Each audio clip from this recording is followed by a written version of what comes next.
Quality study अकॅडमीवर तुमच्या सर्वांचे स्वागत आहे विद्यार्थी मित्रांनो.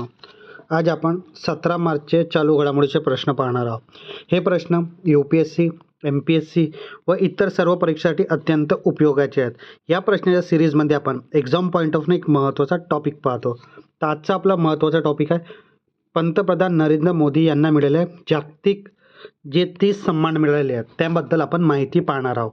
तर जे विद्यार्थी आपल्या चॅनलवर नवीन असतील त्यांनी क्वालिटी स्टडी अकॅडमीच्या यूट्यूब चॅनलला सबस्क्राईब करायला विसरू नका. असेच महत्त्वाचे व्हिडिओ आणि अपडेट तुम्हाला क्वालिटी स्टडी अकॅडमीच्या माध्यमातून मिळेल.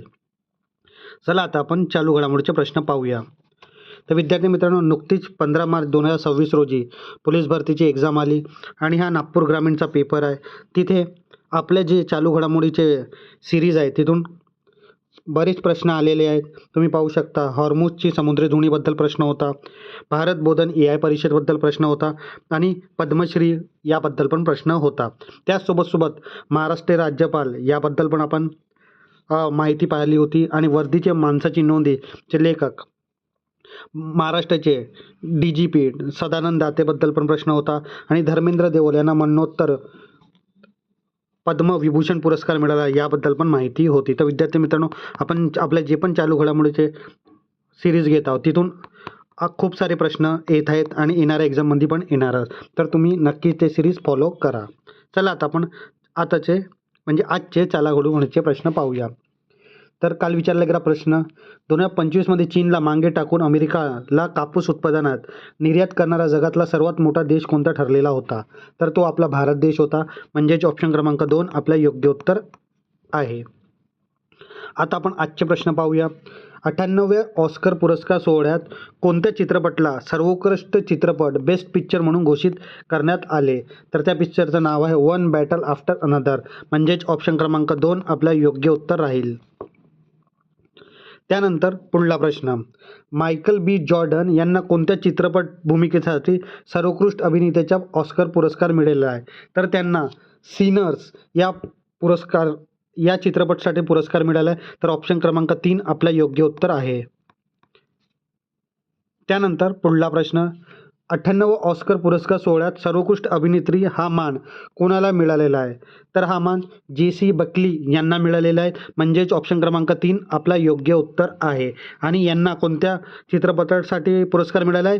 तर हॅमेट या चित्रपटासाठी त्यांना हा पुरस्कार मिळालेला आहे. आता आपण याबद्दल महत्त्वाची माहिती पाहूया. 58व्या ऑस्कर सोहळ्यात वन बॅटल आफ्टर अनदर या चित्रपटाने सर्वोत्कृष्ट चित्रपट 5 प्रमुख पुरस्कार जिंकत वर्चस्व गाजवलेलं आहे. अवतार फायर अँड ॲश ने बेस्ट व्हिज्युअल इफेक्टचा पुरस्कार पटकावलेला आहे. तरी मराठी चित्रपट देशावतार यांनी ऑस्करच्या शर्यतीत सामील होता. आता आपण कोणत्या चित्रपटाला कोणते पुरस्कार मिळाले हे पण पाहूया. सर्वोत्कृष्ट चित्रपट वन बॅटल आफ्टर अनदर, सर्वोत्कृष्ट अभिनेता मायकल B. जॉर्डन सिनर या मूव्हीकरिता, सर्वोत्कृष्ट अभिनेत्री जेसी बकेल हॅमेट हे चित्रपटकरिता, सर्वोत्कृष्ट दिग्दर्शक वन बॅटल आफ्टर अनदर, सर्वोत्कृष्ट व्हिज्युअल इफेक्ट अवतार फायर अँड ॲश, सर्वोत्कृष्ट सहाय्यक अभिनेता सीन पॅन आणि सर्वोत्कृष्ट छायाचित्र सिनर्स यांना हे पुरस्कार मिळाले आहेत. तर हा खूप महत्त्वाचा पुरस्कार आहे विद्यार्थी मित्रांनो. तर येणाऱ्या एक्झाममध्ये ऑस्करबद्दल प्रश्न हमखास असेलच, तर ही माहिती तुम्ही नोट डाऊन करून ठेवा. त्यानंतर पुढला प्रश्न, भारताचे पहिलं कोल्ड वॉटर फिशरीवरील राष्ट्रीय परिषद कोठे आयोजित करण्यात आली आहे? तर हे श्रीनगर जम्मू काश्मीर येथे आयोजित करण्यात आलेली आहे. म्हणजेच ऑप्शन क्रमांक 2 आपलं योग्य उत्तर राहील. पहिली कोल्ड वॉटर फिशरीज परिषद, ठिकाण श्रीनगर जम्मू काश्मीर, आयोजक शेर-ए-काश्मीर कृषी विज्ञान तंत्रज्ञान विद्यापीठ आणि भारतीय कृषी संशोधन परिषद, मुख्य विषय थंड पाण्यातील मत्स्यपालन, शाश्वत विकास आणि संधी, उद्देश हिमालयन भागात नील क्रांती ब्लू रिव्हॉल्यूशन अधिक प्रभावी करणे, सहभाग देशभरात मत्स्य व्यवसाय शास्त्रज्ञ आणि धोरणात्मक कृती उपस्थित, महत्त्व डोंगराळ भागात शेतकऱ्यांच्या उत्पन्न वाढवणे आणि माशाच्या प्रजातीचे जतन करणे. तर ही खूप महत्त्वाची परिषद आहे विद्यार्थी मित्रांनो. त्यानंतर पुढला प्रश्न, जळगावचे साहित्यिक राजू बावस्कर यांच्या कोणत्या साहित्य कृतीला 2025च्या साहित्य अकादमी पुरस्कार जाहीर झालेला आहे? तर विद्यार्थी मित्रांनो, ती आहे काळ्या निळ्या रेषा म्हणजेच ऑप्शन क्रमांक 2 आपला योग्य उत्तर आहे. आता आपण याबद्दल महत्त्वाची माहिती पाहूया. जळगावचे साहित्य राजू बाविस्कर यांना काळ्या निळ्या रेषा या आत्मचरित्र करिता 2025च्या साहित्य अकादमी पुरस्कार जाहीर झालेला आहे. साहित्य कृती काय? काळ्या निळ्या रेषा आत्मचरित्र आहे. लेखक राजू बाविस्कर जळगाव इथले आहेत. पुरस्कार 1,00,000 रुपये, सन्मानचिन्ह आणि शॉल.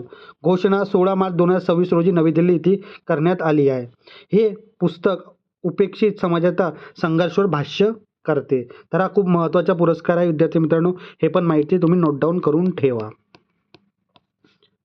त्यानंतर पुढला प्रश्न, कोणता केंद्रशासित प्रदेश हा कार्यात्मक शहर फंक्शनली लिटरेसी बनलेला भारताचा दुसरा केंद्रशासित प्रदेश ठरलेला आहे? तर याचं नाव आहे Chandigarh.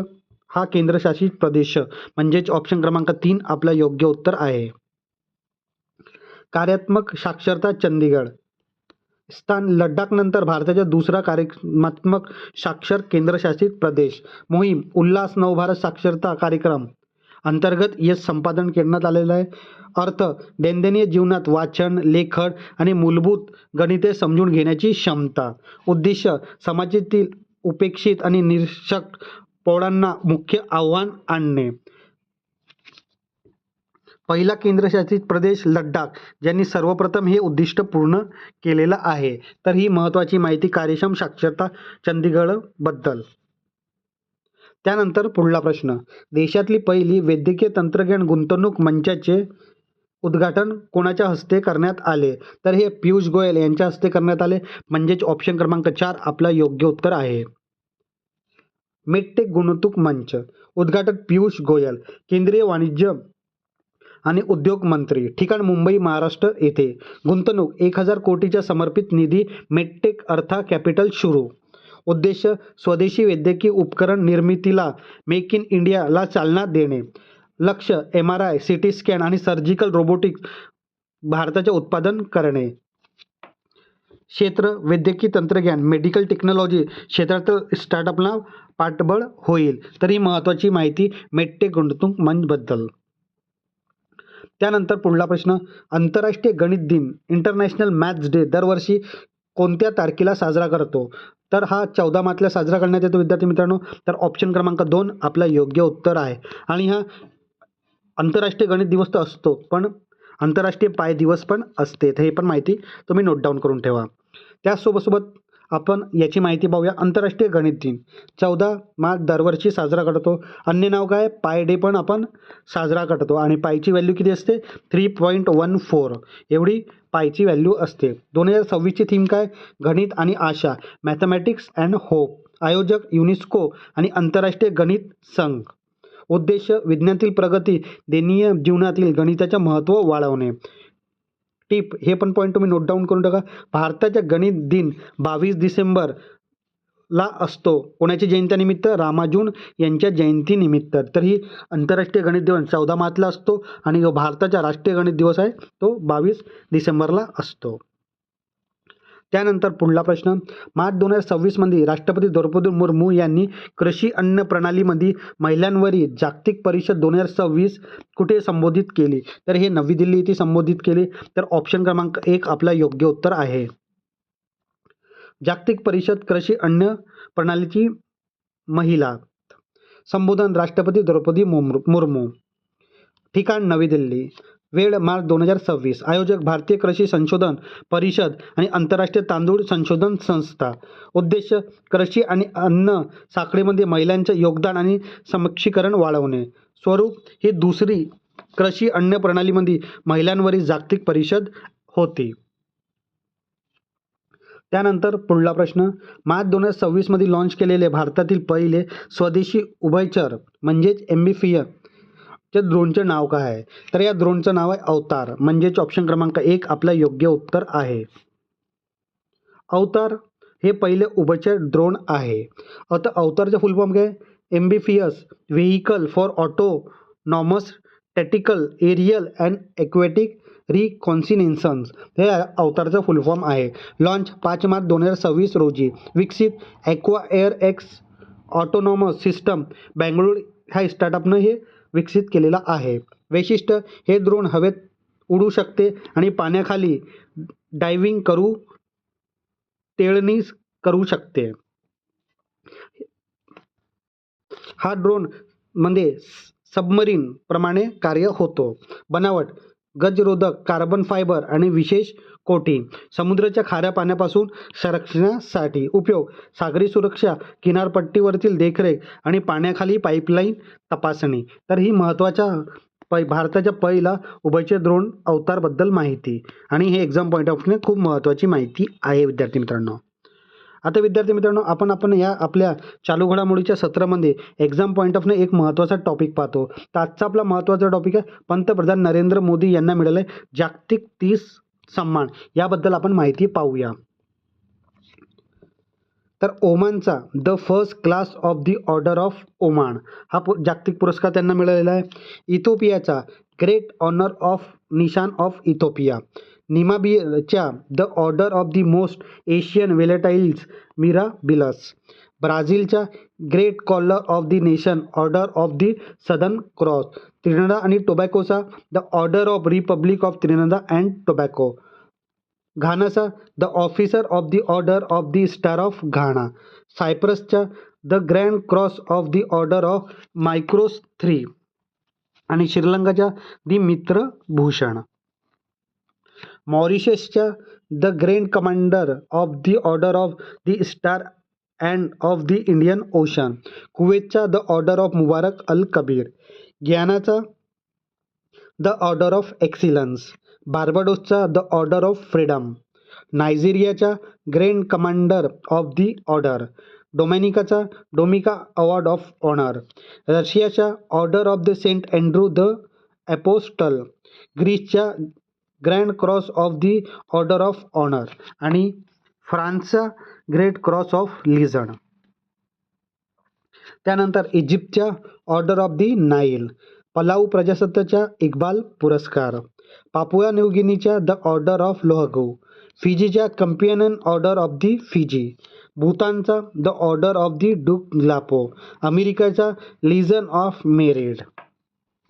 बहरीनचा king Hamad order of renaissance. मालदीवचा the order of distinction rule of Nishan Izzuddeen. संयुक्त अरब अमिरातचा ऑर्डर ऑफ जयद पुरस्कार. पॅलेस्टाईनच्या the grand collar of the state of Palestine award. अफगाणिस्तानच्या the state order of Ghazi Amir Amanullah Khan. Saudi अरेबियाच्या order of king Abdul Aziz. इस्रायलच्या speaker of the केनेन्स medal. हा नुकताच 30वा जागतिक सन्मान पंतप्रधान नरेंद्र मोदी यांना मिळालेले आहे. तर ही खूप महत्त्वाचे जागतिक सन्मान आहेत विद्यार्थी मित्रांनो. इथे तुम्हाला जोड्या मिलाव या स्वरूपात प्रश्न येऊ शकतो. आता विद्यार्थी मित्रांनो, आपण आपल्या चालू घडामोडीच्या सिरीजमध्ये एक प्रश्न तुमच्यासाठी असते, क्वेश्चन ऑफ द डे. तर आजचा प्रश्न तुमच्यासाठी आहे 2025चा 60वा ज्ञानपीठ पुरस्कार कोणाला जाहीर झाला. तर हा पुरस्काराचे ऑप्शन तुमच्यासमोर आहेत विद्यार्थी मित्रांनो. तर या प्रश्नाचं उत्तर नक्की तुम्ही कमेंट बॉक्समध्ये द्या. चुकला तरी काही हरकत नाही, येणाऱ्या व्हिडिओमध्ये आपण याबद्दल माहिती पाहणारच आहोत. आता विद्यार्थी मित्रांनो, आपण आपल्या क्वालिटी स्टडी अकॅडमीच्या यूट्यूब चॅनलला जे हे डेली करंट अफेअर सिरीज घेत आहोत, हे सिरीज तुम्हाला कशी वाटत नक्की कमेंट बॉक्समध्ये सांगा. यासोबत आपण वीकली आणि मंथली करंट अफेअर पण आपल्या चॅनलवर कव्हर करत आहोत. तर हे पण व्हिडिओ तुम्हाला कसे वाटतात नक्की तुम्ही सांगा. आणि तुमची प्रॅक्टिस होऊ म्हणून आपण एक टेस्ट सिरीज पण लॉन्च केलेली आहे आपल्या चॅनलवर. आपण जानेवारी महिन्याचे 2 टेस्ट क्रमांक 1 आणि टेस्ट क्रमांक 2 आपल्या चॅनलवर अपलोड केलेला आहे. तर हे पण टेस्ट सिरीज तुम्हाला कशी वाटतात ते पण नक्की सांगा. आणि जे विद्यार्थ्यांनी आपल्या चॅनलला सबस्क्राईब केलं नाही त्यांनी सबस्क्राईब करून घ्या. असेच महत्त्वाचे व्हिडिओ आणि अपडेट तुम्हाला क्वालिटी स्टडी अकॅडमीच्या माध्यमातून मिळेल. धन्यवाद.